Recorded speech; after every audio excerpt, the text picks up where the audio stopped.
kan kita, aku mencoba untuk tadinya kan aku tuh nggak boleh kerja, nggak boleh apa, nggak boleh ngapa-ngapain tuh nggak boleh. Jadi kayak burung dalam sangkar ceritanya dulu awalnya. Jadi begitu sudah pisah sama papanya, kebetulan mertuaku tuh baik banget. Jadi sebenarnya aku tuh pisah sama papanya itu tidak divorce, cuman pisah. Karena mamanya tuh udah bilang sama aku, mama nggak mau dengar kata cerai ya.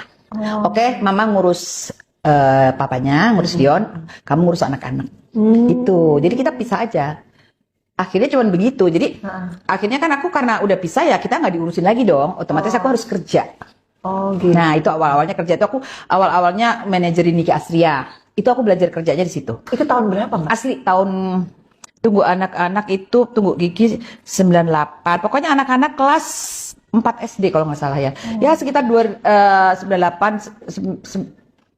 Gigi itu 88, 98 ya, Gigi umur ya sekitar 98, 99 lah. Oke. Tonton gitu lah. Langsung kerja tuh ya? Langsung cari kerjaan. Cari kerjaan ya, manajerin yang teman-teman udah kenal dulu. Lu mau nggak gue urusin gitu aja awalnya. Sandy Nayon tuh. Saya manajerin. Oh, Sandy Nayon ya. Kemana ya dia ya? Kemana ya? Halo, Bang Sandy. Aku nyari-nyari juga nggak ketemu. Nomor teleponnya udah hilang semua. Aku manajerin Sandy sama Niki. Oh, dua awalnya. penyanyi itu. Sambil aku main sinetron. Oh, main sinetron juga? Iya dulu aku main Keluarga Cemara, Satu Kakak Tujuh Orang kan sama Sandy semuanya bareng-bareng gitu loh. Itu awalnya. Jadi main-main, udah ya sambil kerja sambil ngurusin anak. Karena kan aku harus hidup, anak-anak harus sekolah. Karena udah sama sekali nggak dibiayain sama keluarganya. Jadi papanya. benar-benar the real single mom ya, single fighter Ya ya. harus lah, bisa kita kan, bisa kan? Bisa kan?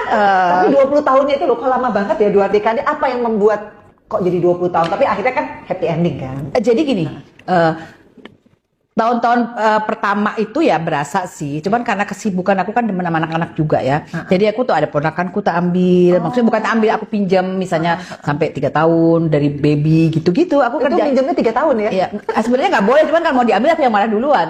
Jadi ponakan-ponakan aja, jadi anak adikku gitu. Jadi kesibukan aku tuh mencurahkan kasih sayang ke baby, justru dari baby semuanya. Oh gitu, Iya, sampai dia iya. balita tuh yang ngurusin, Iya, iya. mandiin. Iya, aku Gigi Caca nggak pakai suster loh, sama sekali.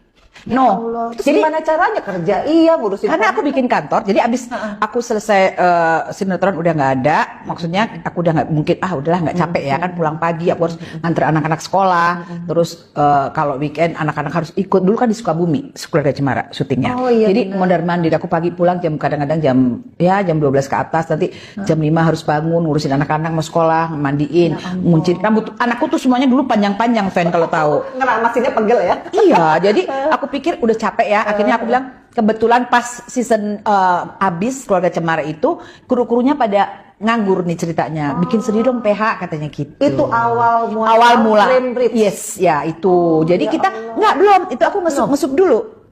Jadi kita misalnya ngesup ke pokoknya TV. bikin FTV, bukan ke TV, ke PH. Aku belum ada PH dulu. Jadi bikinnya, jadi aku punya kru, punya alat. Pokoknya punya alat, punya kru, pokoknya itu kita ngesup. Jadi misalnya dari PHA dapat kerjaan, kita yang ngerjain. Oh ya Allah. Awalnya begitu. Bener-bener dari nol ya? Dari nol. Alat satu itu juga nyicil. Aku benar-benar dari nol, beli kamera satu, beli mesin editing satu. Jadi aku bikin kantornya di sebelah rumah. Bukan di rumah, di dalam rumah, tapi sebelahnya tak pakai buat kantor. Kru semuanya tidurnya di lantai di ruang tamu. Jadi mereka kan krunya dari Sukabumi ya. Jadi mereka tak tampung di situ aja. Jadi kita anak Gigi Caca tahu lah itu. Jadi ini bener-bener Bener-bener. orang nyangka kayaknya nih No. kaya raya tuh berarti mungkin dari kakeknya Gigi. Enggak sama sekali. Itu Enggak. udah keringet asin gitu. Nol dari keluarga, pokoknya nggak ada. Nol dari nol. Jadi usahanya begitu bener-bener itu. Jadi memang ditinggalin rumah satu itu, kita tinggal rumah itu bekas mertua aku. Nah itu tak pakai buat tempat tinggal, tak pakai buat kantor. Wow. Itu. Jadi apa key of success-nya tiba-tiba bisa menjadi PH Cambridge kan, siapa yang nggak tahu? Amin, ya, Masya Allah. Iya. Kan? Jadi enggak. Jadi kalau aku pikir, aku kan awalnya ngesup ya. Terus udah gitu. Kayaknya kok gue udah bisa bikin sendiri nih. Jadi sempat di sini aku ngesup ke Sinemat tuh, ke Paleo tuh awalnya. Terus lama-lama kayaknya nih gue harus bikin sendiri gitu loh. Mencoba untuk bikin sendiri, makanya jadi Frame Bridge. Kebetulan kolaborasi sama Pak Sentot. Oh, nah, iya, kalau aku kan bukan dari kreatif tuh enggak lah sama sekali aku enggak. Jadi manajemennya aku yang pegang. Jadi aku bikin, kita bikin yuk gitu. Jadi ada bagiannya sendiri ya. Yes, Kalau Pak ya. Selamat kan tahulah Ya, dia kreatif kan. Ya. Terus kita jualan ke TV-nya juga kayak pengemis. Masa Iya, jadi kita bikin pilot. Ini oh kita nggak bisa kesini nggak bisa. Itu Tahun Februari 2000 berapa ya? Claire, 2000 berapa sih Febrex? 2000 sekitar 2000 berapa gitu. Nah, sebelum itu kan kita nge-sub makanya, tapi kan jadi orang udah tahu gitu loh. Jadi akhirnya tiba-tiba sinetron apa yang tiba-tiba langsung melejit? Pertama kali Febrex itu Rumah Kardus. Jadi itu asli, itu kayak ajaib banget. Kita belum siap apa-apa tapi udah bikin pilot kan. Kita ngebluff aja. Akhirnya SCTV kita present ke SCTV.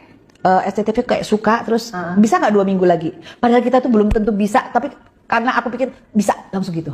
Wah, itu kalang kabut kita. Wow, jadi itu benar-benar ajaib banget ya. Jadi emang dari rezekinya ya, rezekinya memang udah gitu. Nah, kalau 20 tahun itu emang karena fokus kerja, akhirnya emang nggak pengen cari lagi apa gimana?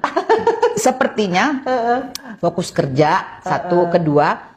Kalau aku dulu tuh mikir gini, kalau aku punya pasangan, pasti kita cabang ya, terbagi kerja. Belum tentu ya, kita kan nggak tahu namanya rezeki ya. Terus anak-anak bisa cocok atau tidak. Betul. Nah, karena kebiasaan aku itu sama anak-anak dari mereka bayi sampai mau menikah itu kita tidurnya sama-sama terus. Ya ampun, jadi bonding banget ya. Iya. Jadi mereka mau menikah berpisah.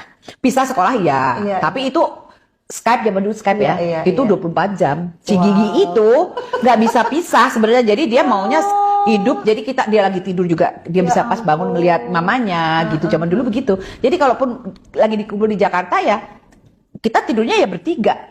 Jadi mereka ini benar-benar anak-anak yang tahu banget ya situasi. Tahu, mereka sangat tahu. Akhirnya tuh anak 2 baik-baik banget ya. Masya Allah, alhamdulillah. Apalagi Gigi itu followernya luar biasa loh. Itu didikannya gimana sih? Itu yang aku pengen tahu. Enggak sih, kalau aku sih cuman kalau kita mau dihargai orang, kita harus menghargai orang. Itu aja sih satu. Dan kita harus tetap bersyukur apapun yang dikasih. Kalau misalnya kayak menikah gitu ya, menikah ya kamu janjinya sama Allah, bukan sama manusia. Jadi apapun yang terjadi kalau kamu berjanji sama Allah ya kamu gimana caranya kamu tetap harus ini gitu loh.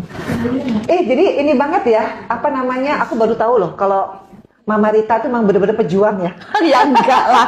Jadi kalau sekarang tiba-tiba mendapatkan suami yang proper, kemudian anak-anak dapat mantu yang wow, ini mantunya sultan loh. Amin ya Allah. Itu adalah mungkin hadiah dari Allah. Itu yang julukin sebenarnya kan orang, bukan dari mereka. Mereka juga sebenarnya seperti manusia biasa kok mereka.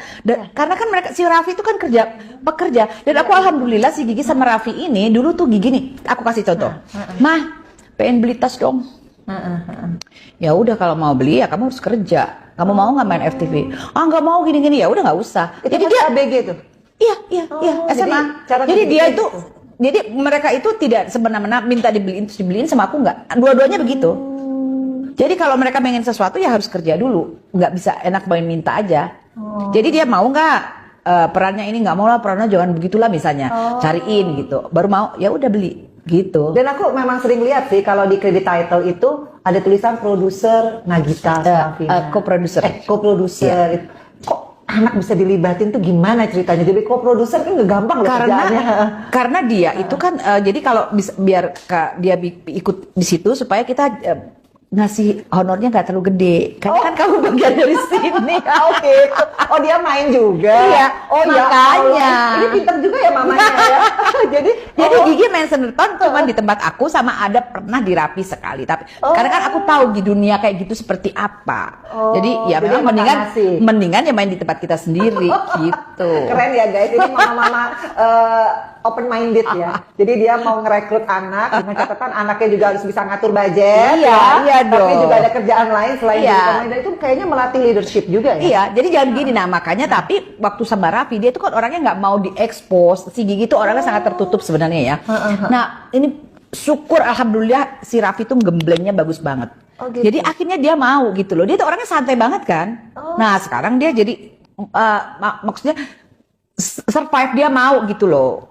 Ya leletnya sih katanya sih masih. Tapi nggak lelet waktu kemarin aku jadi bintang tamunya Janji Raffi. Gimana sih suka dukanya menjadi seorang Vena Melinda sampai sekarang?